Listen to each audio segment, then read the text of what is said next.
Buenos días. Bueno, pues hoy conmemoramos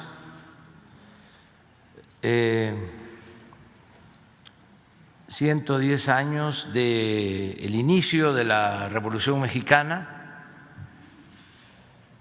todo un acontecimiento. Se trata de la primera revolución social del siglo XX en el mundo. Es un movimiento de gran trascendencia porque el pueblo de México luchó por dos grandes demandas: la justicia y la democracia. Se avanzó, no fue en vano el sacrificio del pueblo, se avanzó mucho en el terreno de la justicia.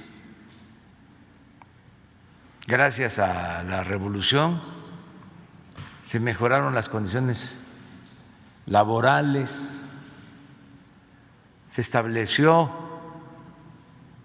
la jornada de 8 horas, el salario mínimo,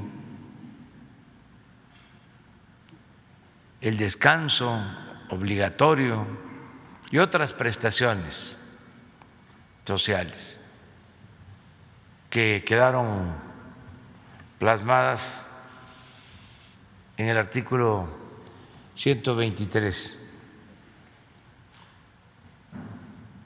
Se entregó la tierra a los campesinos. El porfiriato se caracterizó por la concentración del territorio en muy pocas manos, y con la revolución se distribuyó la tierra, se entregó la tierra a indígenas, a campesinos, se reconocieron los derechos de las comunidades, de los pueblos, que incluso se habían otorgado durante la colonia y en el porfiriato se habían desechado y se les habían invadido sus tierras a los pueblos originarios. Eso fue lo que sucedió en Morelos. Los hacendados invadían las tierras de los pueblos por el auge en la producción de caña. Cada vez se apropiaban y ampliaban sus posesiones a costa de la tierra que pertenecía a los pueblos. De ahí surge Zapata, porque la hacienda El Hospital se extiende, se expande por la producción de caña y empiezan a invadir las tierras de su pueblo, de Anenecuilco. Y como el gobierno era de ellos, era de los hacendados, pues todos los trámites que se hacían no eran atendidos. Llegó a decir el dueño de la hacienda El Hospital que si los de Anenecuilco querían sembrar, que lo hicieran en maceta. Entonces, con la revolución se entrega la tierra a los campesinos. Al principio es el reparto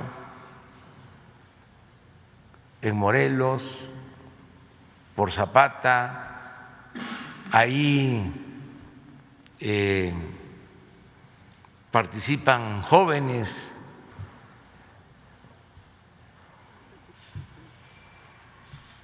que ayudan a devolver la tierra a los pueblos. Ahí participa como agrimensor Felipe Carrillo Puerto. Y el momento de más justicia en cuanto a la cuestión agraria se da durante el gobierno del presidente Cárdenas, que entrega 18 millones de hectáreas a 1 millón de familias campesinas de aquel entonces. Entonces, la revolución es justicia para el obrero, justicia para el campesino, justicia para la gente pobre.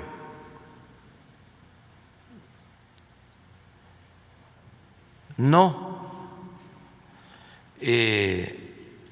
fue así en el terreno de lo político. No se avanzó en conseguir la democracia. La revolución no pudo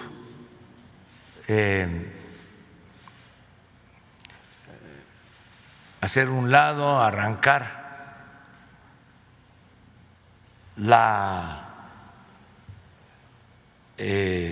costumbre antidemocrática, el mal hábito de la antidemocracia, y después de la revolución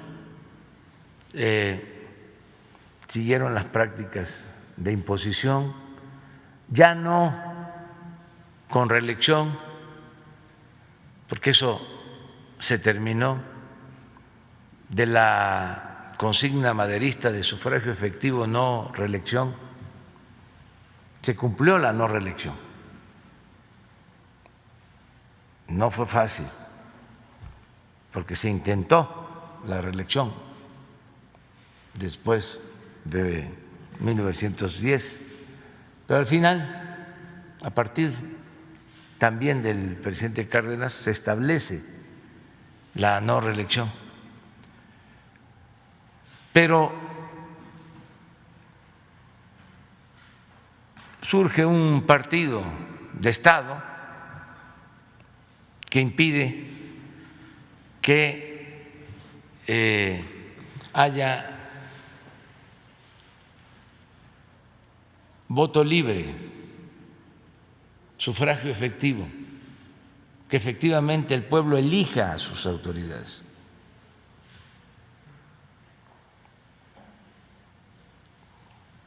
Esa fue la asignatura pendiente de la revolución. Ahora estamos dando los primeros pasos para que esa demanda se pueda cumplir, se establezca el hábito democrático en el país, que no lo hemos tenido desde hace mucho tiempo, podría decirse desde siempre, o solo en momentos muy estelares de la historia. Durante la República restaurada, 10 años en el siglo XIX, durante el gobierno de Lerdo y de Juárez, y desde luego durante el gobierno del presidente Madero. Y nada más hasta ahora. Estamos hablando de siglos sin democracia. La revolución que conmemoramos hoy, a pesar del sacrificio que significó, porque perdieron la vida 1 millón de mexicanos, tanto por la violencia como por las enfermedades, el hambre, las epidemias. Fue un gran acontecimiento por sus aportes en beneficio de nuestro pueblo, por lo que ya mencioné, la justicia laboral, la justicia agraria, algo que se le debe a la revolución, el que se haya establecido en la Constitución del 17 el dominio de la nación sobre nuestros recursos naturales. Eso no era parte de la legislación o del derecho en otros pueblos. Por poner el ejemplo, en Estados Unidos, en la tradición anglosajona, el dueño de la tierra era el dueño del subsuelo. Y eso es lo que querían las compañías petroleras extranjeras, que si tenían grandes extensiones, sobre todo en el Golfo de México, en las tierras del Golfo de México, que esas grandes extensiones de tierras, esos grandes latifundios, les permitieran también que quedarse con lo que estaba debajo de esas tierras, el petróleo, porque así estaba en la legislación y sigue manteniéndose en la legislación de Estados Unidos. En Texas, el que es dueño de un predio es dueño también de lo que está debajo del suelo.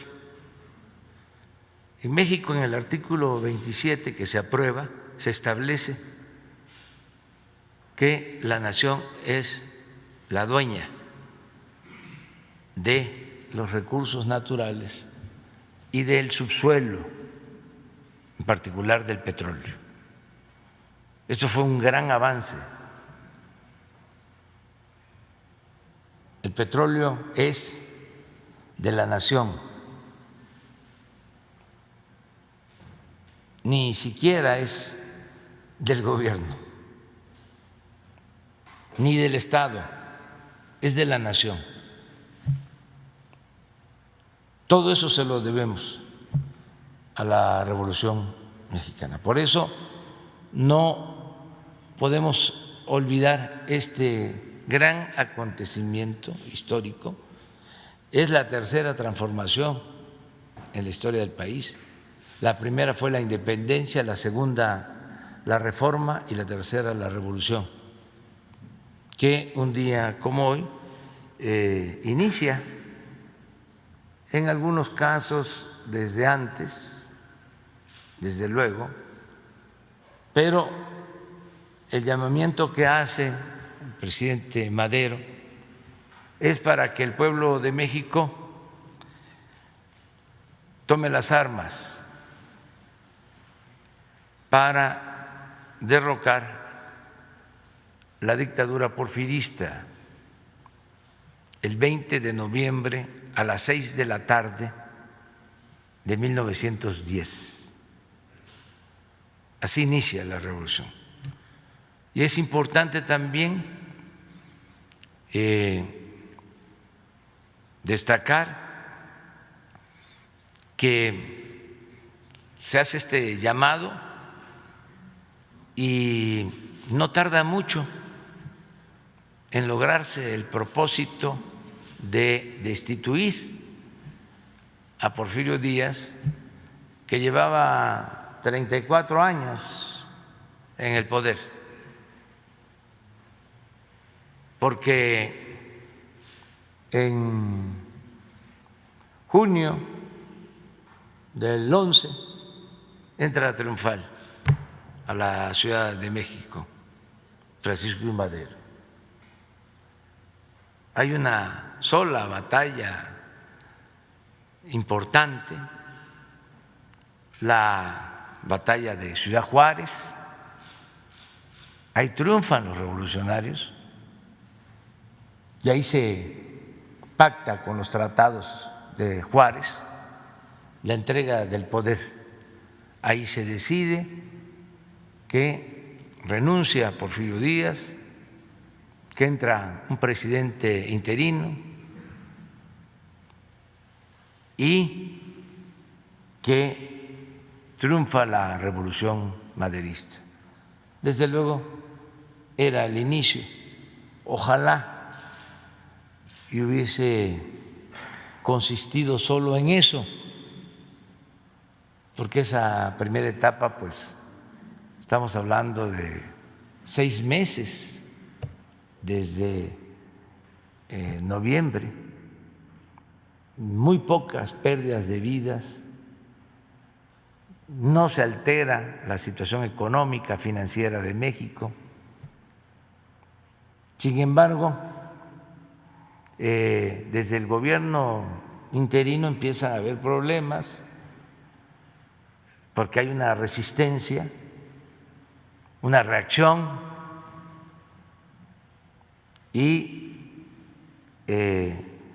gana democráticamente la presidencia Francisco I. Madero, empieza a llevar a cabo los cambios, sobre todo a garantizar las libertades, a hacer valer la democracia y los antiguos porfiristas y los militares de ese antiguo régimen traicionan a Madero y lo asesinan.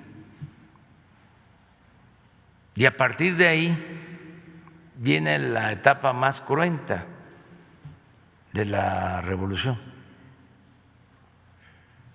a partir de el asesinato del apóstol de la democracia.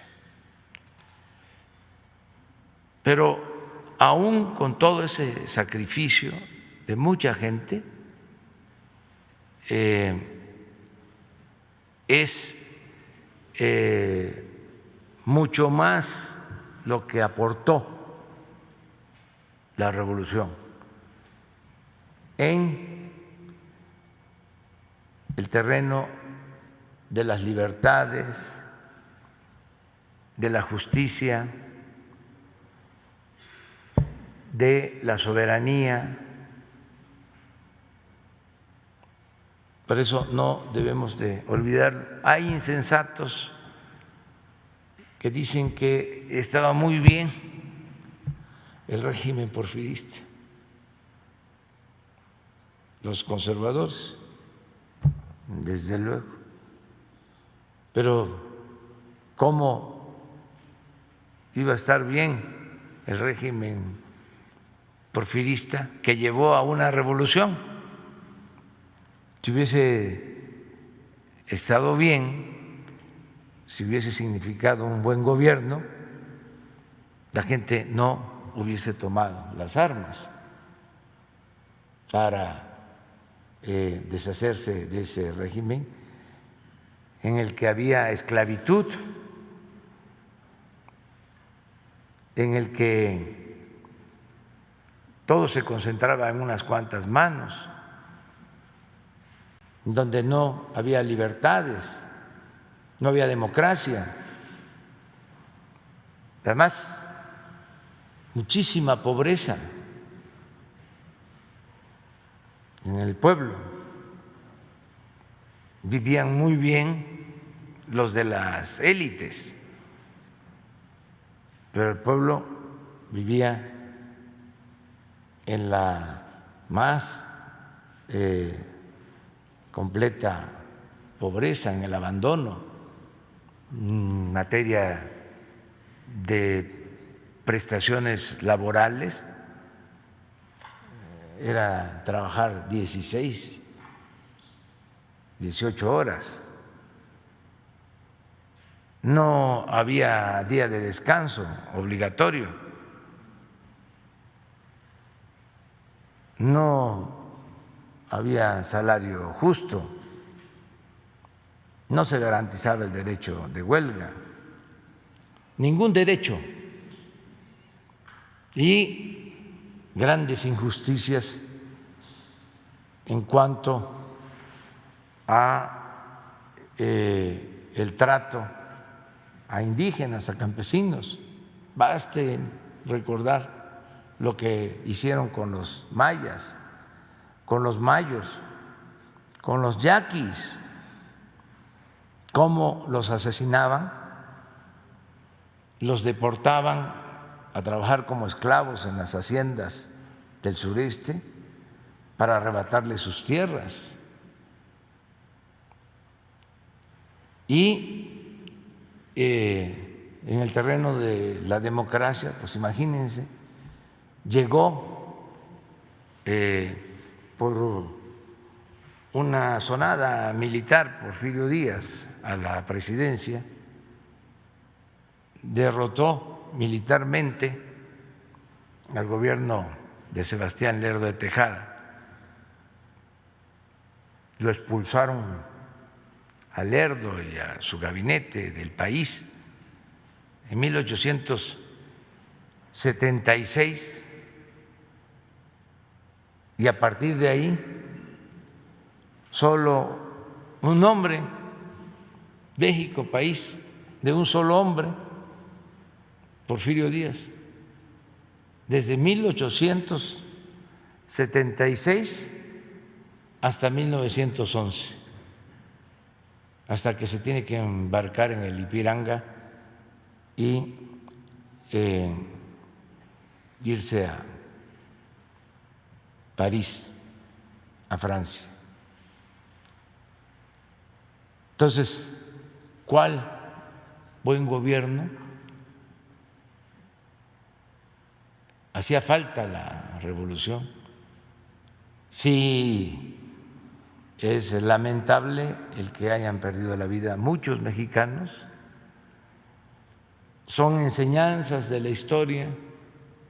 Por eso nosotros vamos a seguir cuidando que esta cuarta transformación de la vida pública de México se lleve a cabo de manera pacífica, que la transformación siga avanzando por los cauces legales, por la vía pacífica, democrática, y es de celebrarse que se ha ido consiguiendo este propósito de transformar a México sin violencia, con la confrontación política propia de cuando se lleva a cabo una transformación. Sí existe, desde luego, todo el tiempo ha existido un pensamiento conservador y en los momentos de transformación emerge, surge una reacción conservadora, pero eso es consustancial a la democracia. No es nada que nos deba de preocupar. Lo que hay que evitar es la violencia, el que podamos dirimir nuestras diferencias de manera pacífica por la vía electoral. Por eso son muy importantes las elecciones y por eso muy importante también el afianzar el sistema político democrático, hacer valer la democracia, hacer realidad la democracia. Elecciones limpias, libres, que sea el pueblo el que decida sobre los asuntos públicos. Vamos hoy a tener esta conmemoración a las 9. Vamos a estar en el Monumento a la Revolución porque se van a entregar también reconocimientos a oficiales, a soldados, a quienes han ayudado mucho con la pandemia, y también se van a entregar los ascensos a oficiales del Ejército, y vamos a recordar con escenas lo que fue la revolución, la participación de ese gran presidente Francisco I. Madero, hombre bueno, con principios, el presidente con más vocación democrática que ha habido en nuestro país.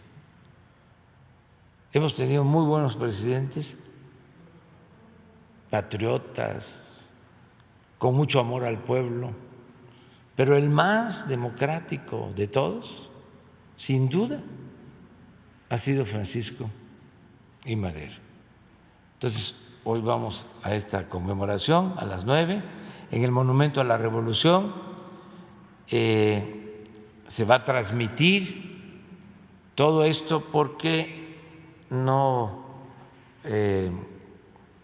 podemos convocar a muchos ciudadanos, tenemos que guardar la sana distancia, y por la tarde, desde las 4 de la tarde, vamos a entregar en el Campo Marte estímulos a deportistas. Ustedes deben de recordar que hace aproximadamente un año del Instituto para Devolverle al Pueblo lo Robado se entregaron apoyos a los deportistas que participaron en los Juegos Panamericanos. Se entregaron apoyos económicos a cerca de 900 deportistas. Lo mismo vamos a hacer ahora, apoyos directos a estos deportistas para que sigan entrenando. La vez pasada era con el propósito de que se prepararan para la participación en la Olimpiada. Como por la pandemia se suspendió, ahora les vamos a dar estos apoyos porque esperemos que sí se lleven a cabo las Olimpiadas y que ellos se sigan preparando. Vamos a entregar también el Premio Nacional del Deporte. Esto, repito, es en el Campo Marte. También no van a ir todos los deportistas, porque aunque el espacio es grande y se va a cuidar lo de sana distancia, va a ser una representación. Eso es lo que tenemos para el día de hoy. Y mañana vamos también, pensando en la revolución y recordando a otro importante revolucionario, Venustiano Carranza, vamos a ir a Tlaxcalaltongo, Puebla, donde fue asesinado. Y el domingo vamos a hacer una gira por el Estado de México. Vamos a supervisar la construcción del tren de Toluca a la Ciudad de México y vamos a inaugurar una clínica en Texcoco. Porque aquí, ya lo expliqué, cerca, en Puebla y en el Estado de México, porque mañana muy temprano, desde las 7 de la mañana, y el domingo también, voy a intervenir en una teleconferencia que se tiene con jefes de Estado del grupo de los 20, el G20. Vamos a hacer una propuesta el sábado y el domingo, que vamos a tener este intercambio de opiniones.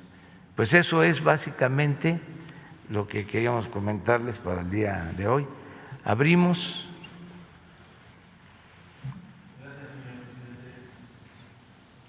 Gracias. Arturo Páramo, Grupo Imagen Excelsior. Buenos días compañeros. Dos temas yo quiero platicar con usted, señor presidente. El primero, estuvo de visita en México Arantxa González Loya. Ella es ministra de Asuntos Exteriores del Reino de España.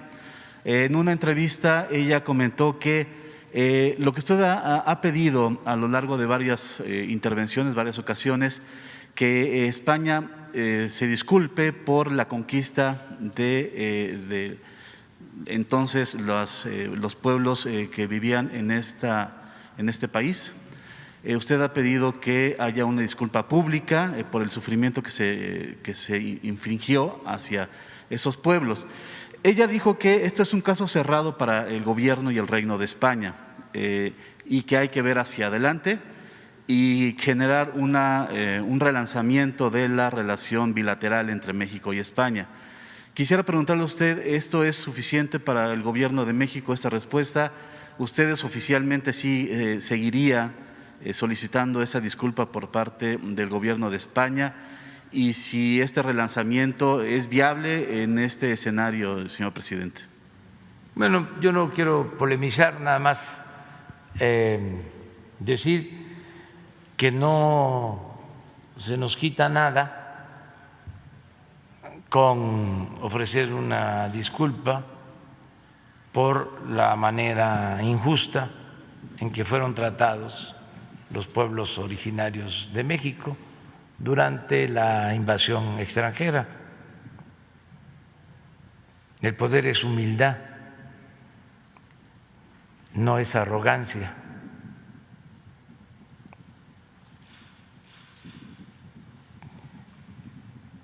Pero cada quien es libre de manejar su política exterior.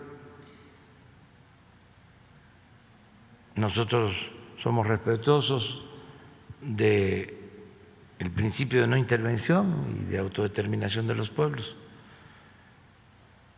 Consideramos que sí hubieron abusos y que ha pasado el tiempo, pero todavía existe pues este deseo de reivindicación, de justicia, de perdón.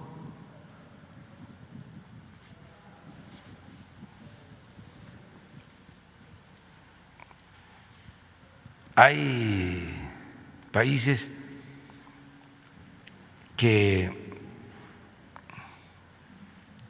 mantienen todavía afanes colonialistas.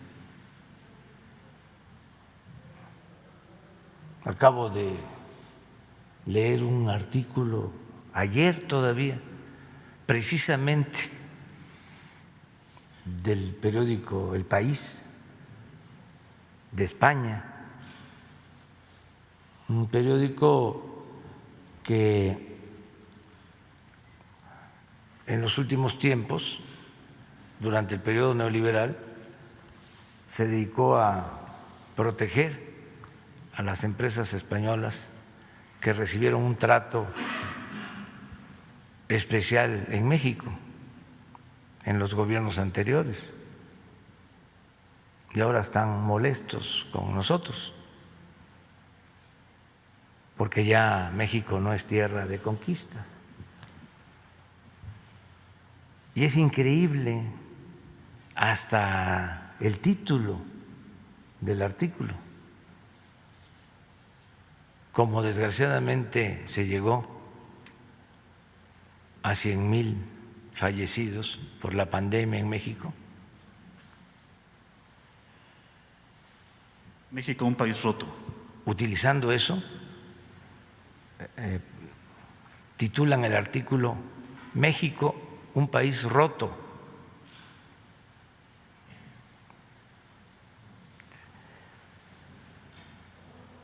Desde luego, hubieron respuestas en las redes sociales. Yo vi una que me gustó mucho, nada más que fuerte y no la puedo repetir, no me corresponde por la investidura. Acerca de cómo se atrevían, ¿no?, a sostener eso, cuando en España la situación de la pandemia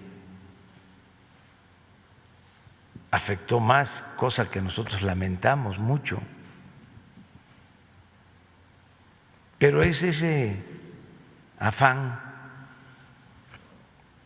de dominación colonial que no se aleja del todo, ahí está presente. No vamos, desde luego, nosotros a polemizar sobre esto, nada más decir que tenemos otra manera de pensar y que pues vamos a seguir manteniendo nuestra política exterior de respeto a todos los pueblos, a todos los gobiernos y apegándonos pues, a nuestra tradición de justicia. Gracias. El segundo tema, señor presidente. Ayer aquí mismo se anunció que México ya había rebasado oficialmente la cifra de los 100,000 fallecidos por el COVID-19. El subsecretario Hugo López-Gatell calificó esto como una cifra inusual, refiriéndose seguramente a que, vaya, han sido demasiados muertos. Mi pregunta sería, ¿el gobierno mexicano va a mantener su política hacia la pandemia? Es decir, todas las medidas de salud que se han establecido hasta ahora. Hay evidentemente gente que dice que se ha actuado mal. Usted defiende que se ha actuado correctamente ante este caso. Y en medio hay 100,000 muertos, señor presidente. ¿No habrá ningún cambio entonces en la política del gobierno mexicano en su combate a la pandemia? ¿Seguirán las mismas medidas, el mismo discurso, el mismo ejemplo de parte de las autoridades hacia el pueblo?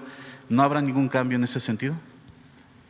Es que lo que se ha hecho es lo que consideramos ha dado resultados. Es muy lamentable lo que ha sucedido y los conservadores, nuestros adversarios, desde el principio quisieron utilizar la desgracia del pueblo de México por esta pandemia para culparnos. Es evidente.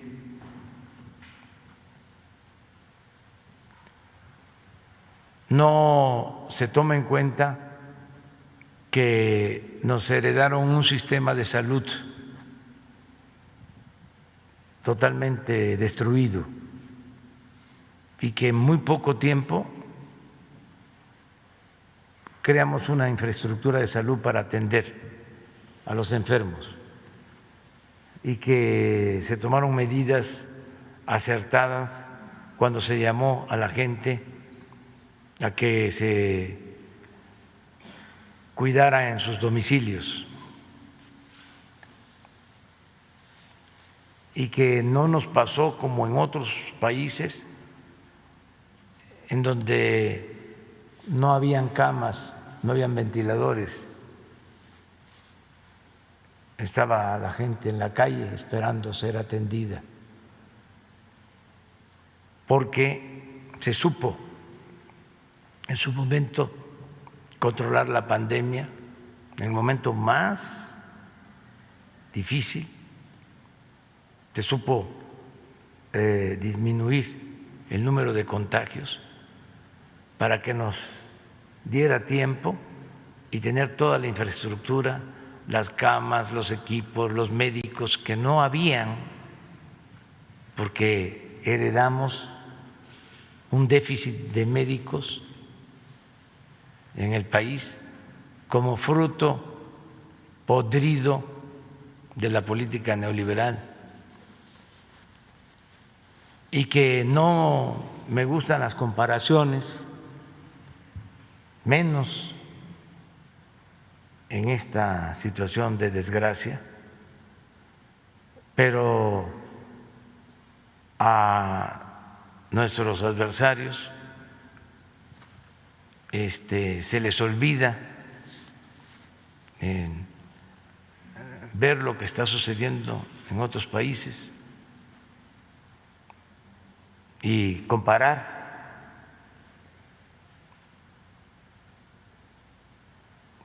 México es de los países de América con menos fallecidos en proporción a su población.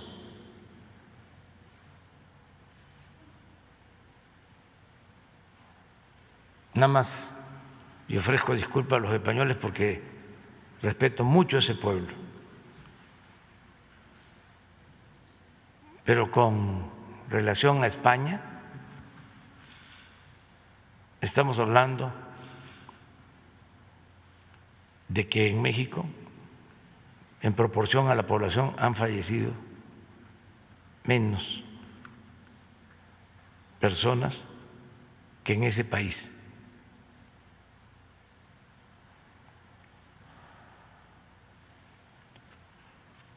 Hemos hecho todo y lo vamos a seguir haciendo. Hace 2 días dimos aquí a conocer un nuevo convenio con hospitales privados. Ha sido heroico el trabajo de médicos, de enfermeras, que han arriesgado la vida por salvar vidas. Una situación muy difícil, muy dolorosa. Y es muy lamentable también en que en esta situación, esta circunstancia de dolor, se viva una temporada de sopilotes o se padezca de una temporada de sopilotes. Nosotros vamos a seguir cumpliendo con nuestra responsabilidad. Lo han hecho muy bien los médicos, las enfermeras, muy bien los responsables de llevar a cabo esta estrategia.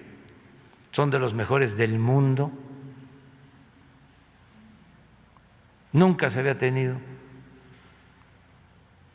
un secretario de salud con tanto conocimiento. Se llegó al extremo, y eso se les olvida en el periodo neoliberal, de que fueron secretarios de salud abogados, economistas. El subsecretario Hugo López-Gatell ha hecho un trabajo extraordinario, excepcional. Su equipo, todos en lo académico son reconocidos investigadores del Sistema Nacional de Investigadores, nivel 3. En el caso del doctor Alcocer, secretario de Salud, investigador emérito, Premio Nacional de Ciencia. Pero no solo eso, gente humana, honesta, no dominados por el dinero, por lo material.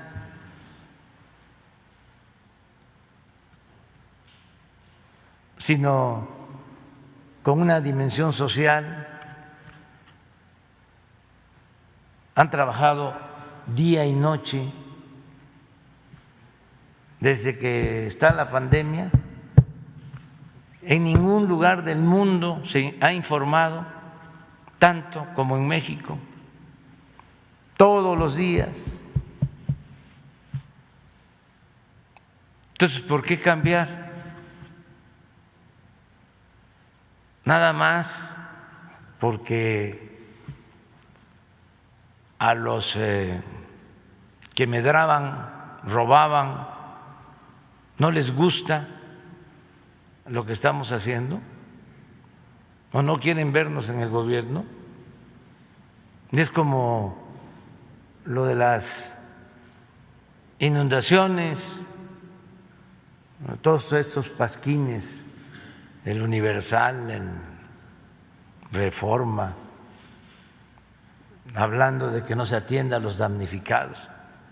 Claro que se atienda a los damnificados y se les va a atender en todo, como nunca se atiende a los pobres, a los necesitados, a los damnificados. A los que no se atiende es a los que se dedicaban a saquear, a robar, a estos periódicos, a estos damnificados por el cambio, que ya no están medrando del presupuesto público, que ese es su coraje,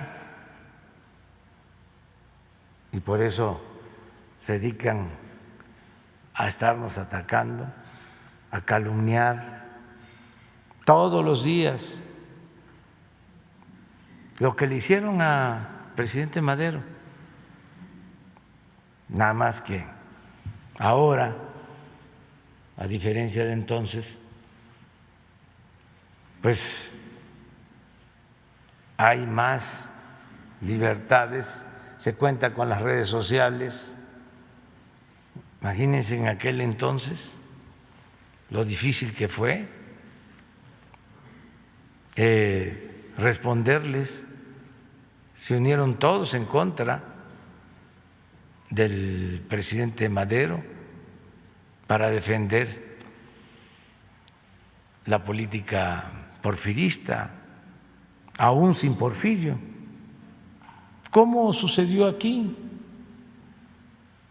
Y sigue pasando, es el salinismo como política, que es lo que representa el modelo neoliberal mexicano. ¿En qué consiste esa política? Bueno, pues en beneficiar a una minoría a costa del sufrimiento de la mayoría de la gente. Eso es lo que quieren que prevalezca, o quieren restablecer o restaurar ese régimen. Afortunadamente, la gente, mucha gente, millones de mexicanos, pues han tomado conciencia de que es necesaria una transformación y nos están apoyando, y vamos hacia adelante y no vamos a dar ni un paso atrás, ni siquiera para tomar impulso. Y miren que ha sido difícil enfrentar la crisis sanitaria, la crisis económica, sin dejar de avanzar para transformar al país.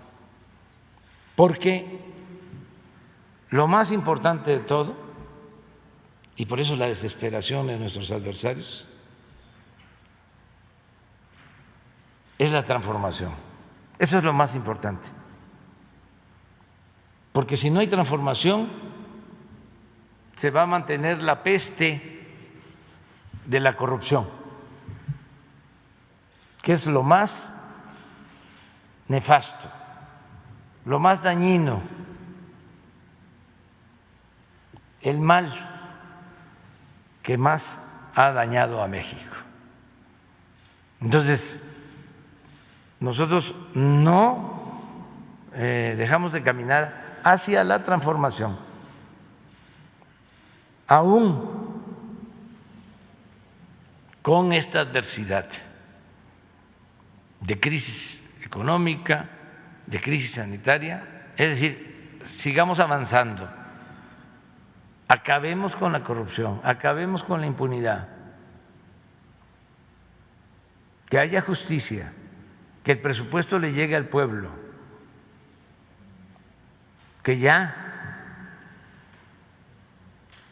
se termine con los grupos de intereses creados, que se separe el poder económico del poder político, que no sean unos cuantos los dueños de México. México es de todos. Y ese es el proceso que va hacia adelante.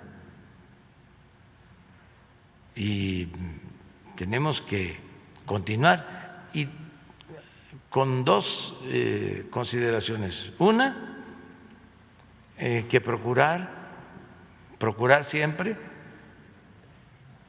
que se garanticen las libertades, siempre, ante cualquier circunstancia. Y lo otro, para el caso nuestro, en nuestra intimidad, mantener principios y mantener ideales.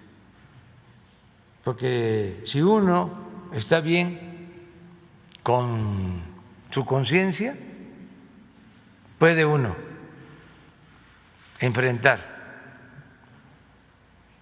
cualquier agravio. Está uno protegido. Es como un escudo cuando se lucha por un ideal, cuando se lucha por un principio, por una causa justa. No pasa nada.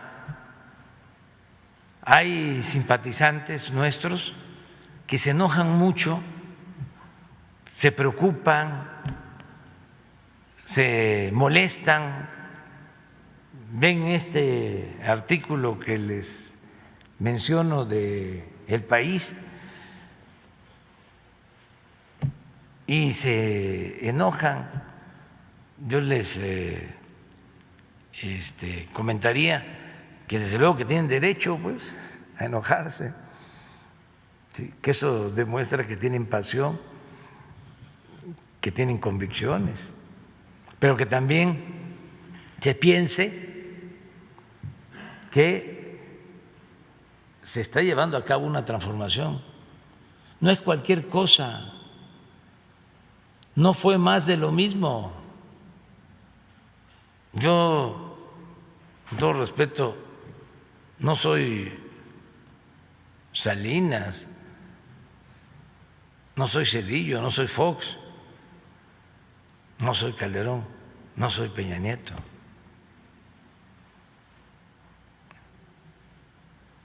Somos distintos, o sea, con todo respeto. Entonces, por eso se despiertan también pasiones, ¿no? Y ataques y se meten hasta en lo personal.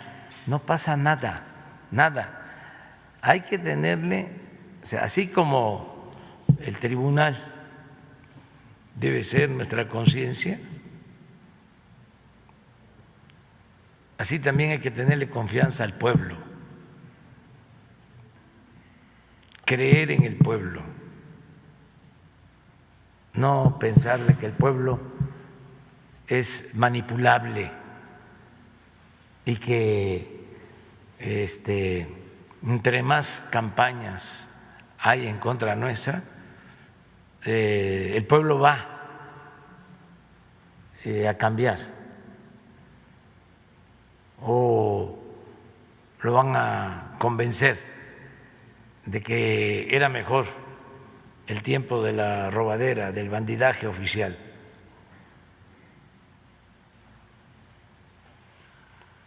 La gente está muy consciente de lo que está sucediendo. No conseguiste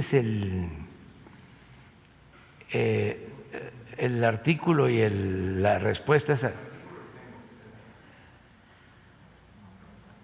A ver, eso no es un artículo, es un… México está roto. ¿Es esto? México en contra de Cigüeña. ¿Pero de quién es? Filiberto Hernández. No, a ver. Son varios, ¿verdad?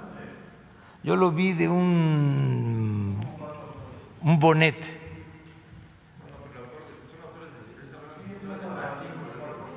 Ah, sí, pero yo voy a la respuesta. Sí, el artículo es del País. Sí, y pero la respuesta que me gustó, que yo creo que es media cuartilla.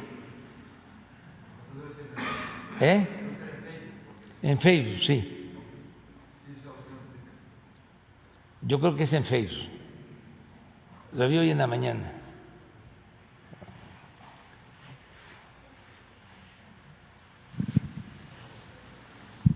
Gracias, presidente. Sandra Aguilera, de Grupo Larsa Comunicaciones. Presidente, hemos estado haciendo una investigación periodística acerca de la Secretaría de Comunicaciones y Transportes y nos hemos dado cuenta que hay muchos funcionarios que llevan muchos años en varias administraciones donde manejan centros de inspección físico-mecánicas, licencias de conducción y concesiones de transporte público que se autoconcesionan. Ellos ya son millonarios, son dueños de todo. Y bueno, no le dan la oportunidad a las personas que quieren hacer sus exámenes, por ejemplo, para manejar, de hacer un examen legal, que les den un curso de capacitación, que les hagan exámenes médicos. Al contrario, presidente, venden, por dinero les dan las licencias. Y bueno, yo tengo, dentro de la investigación periodística tenemos nombres y apellidos de estos funcionarios que le voy a entregar.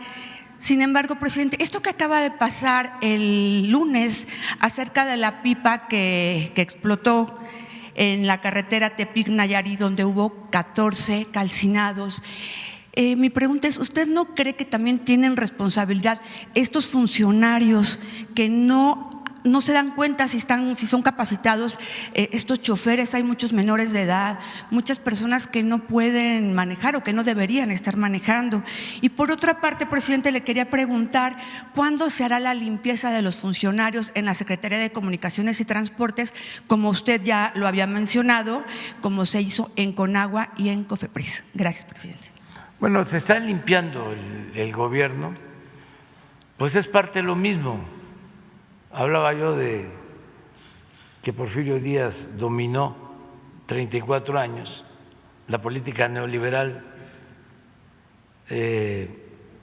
llevó 36 años. Pues imagínense un gobierno al servicio de una minoría, un gobierno convertido en un comité al servicio de una minoría, pues se llenó de funcionarios sin principios, sin ideales,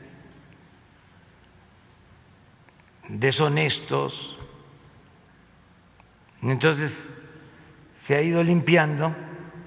Empezamos, como lo dijimos, de arriba hacia abajo, limpiando las escaleras, pero lleva tiempo, pero lo vamos a seguir haciendo. Por ejemplo, en el caso de comunicaciones, han habido ya cambios importantes, muy importantes, y se van a seguir llevando a cabo cambios en comunicaciones. Ahora, esa lista que tú traes, sí, presidente, nos entregas los nombres y se va a hacer una investigación. El ingeniero Jorge Argáñez es una gente honesta, el secretario de Comunicaciones, y no va a permitir la corrupción. Sobre todo, presidente, también porque hemos visto que están coludidos el gobierno federal, bueno, algunos funcionarios del gobierno federal con los del gobierno estatal, pero esto lleva años, o sea, no es de esta administración, llevan varios sexenios. Entonces yo creo que sí es muy bueno y con mucho gusto le entregamos esta lista al ingeniero Nosotros Argáñez. vamos a limpiar por completo. Sobre todo para que no vuelva a suceder este tipo de accidentes como el que… Hay dificultad y es difícil en tanto no se tenga la vacuna, enfrentar la pandemia del COVID. Pero acabar con la corrupción no es tan complicado cuando se tiene decisión de hacerlo. Es como sacar al país de la crisis económica. Es difícil, pero no es lo mismo que la pandemia. Presidente. O sea, enfrentar la crisis ya lo estamos haciendo y va a salir el país, ahí no tengo ninguna duda. También en el caso de la pandemia hemos ido avanzando, pero es más complicado. Pero lo económico no lo es tanto. Acabar con la corrupción menos. Además es algo que genera una gran satisfacción, el poder limpiar de corrupción al país. Es una misión. ¿No conseguiste el de quién es?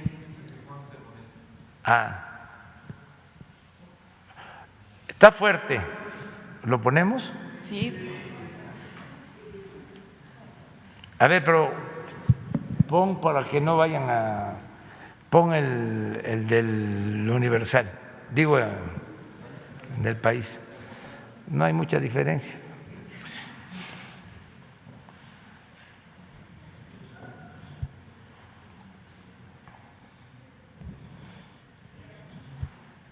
¿A poco no estamos viviendo tiempos interesantes?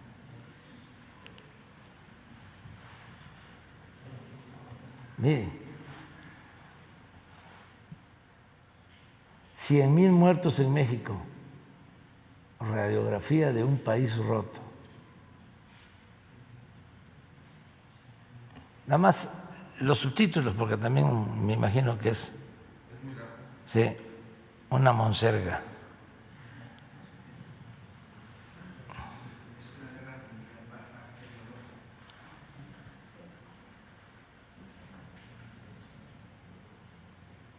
Nada más ahí. Pero pon nada más cuántas cuartillas tiene. No, pero velo pasando. A ver los subtítulos. Ya se lo dejamos de tarea. Están cayendo como moscas. Brote masivo.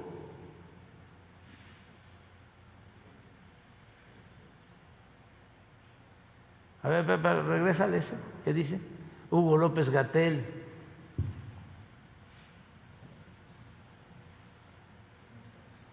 Sí, se repite mucho sobre la meseta. Síguele. Síguele.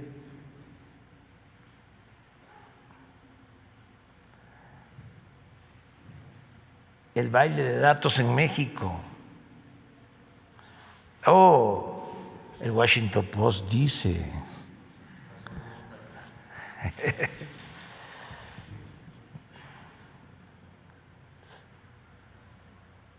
Síguele. La Institución Mexicana de Seguros, también una fuente para demostrar lo que pues todos sabemos. Seguir a ciegas el curso de la enfermedad. Síguele. Por ejemplo, la Ciudad de México. Síguele. La crisis de la capital. Síguele. Síguele.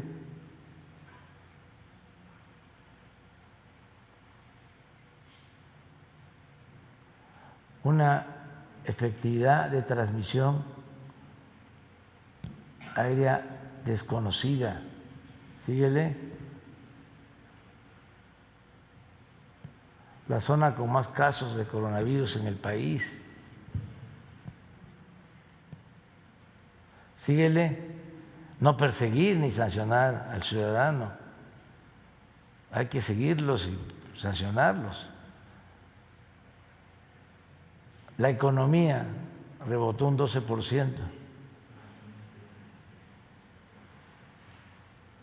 Ha recibido críticas, muy poquitas, el gobierno, por cierto.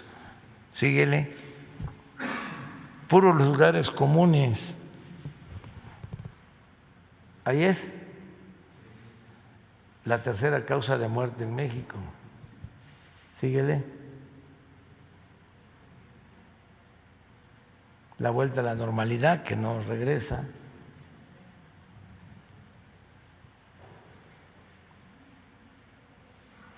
Miren cuánto. Síguele.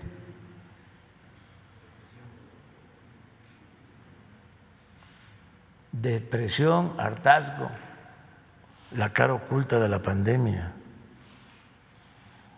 No, pues sí. No les gustó lo de Repsol ni de lo de Iberdrola. Uno de los países más obesos del mundo.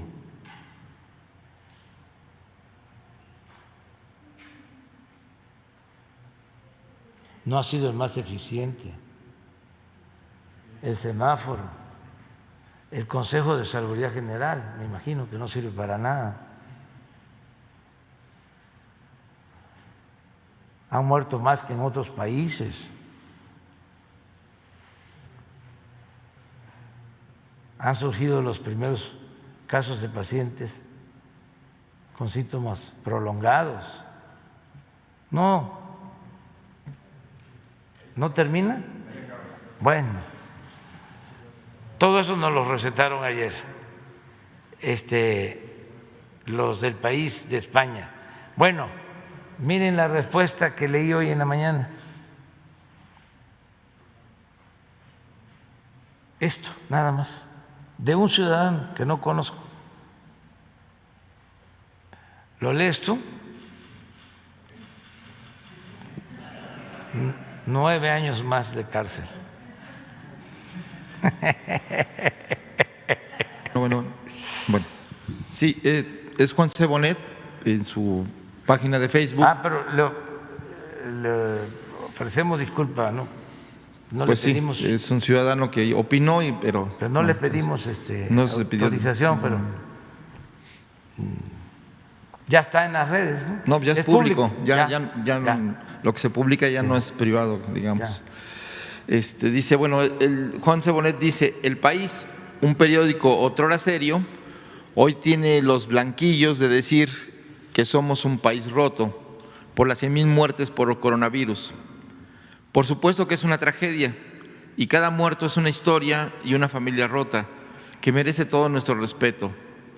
Pero ¿de veras nos van a llamar rotos con las cifras que tienen en su país?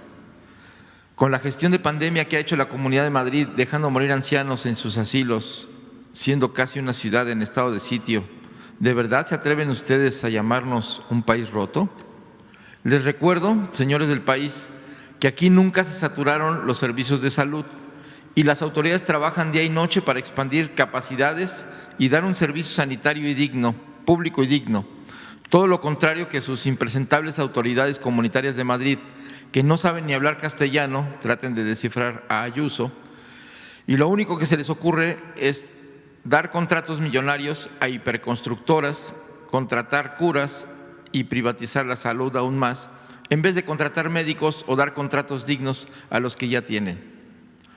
No le había dado importancia al asunto, pero conforme avancé en la redacción me fui enojando más. Hay que tener los huevos muy azules para llamar a otro país roto, con la que le están cayendo a ustedes, para usar una frase bien carpetana. Mañana tendrán, como cada año, concentraciones fascistas en algunos lugares, frente al Palacio de Oriente nada menos, mientras que aquí conmemoramos la revolución, la primera del siglo XX. O sea, que nosotros conmemoramos la caída de un dictador y los derechos sociales emanados de la gesta, mientras ustedes conmemoran y lloran la muerte en su cama y rodeado de honores de un dictador genocida, golpista y ladrón.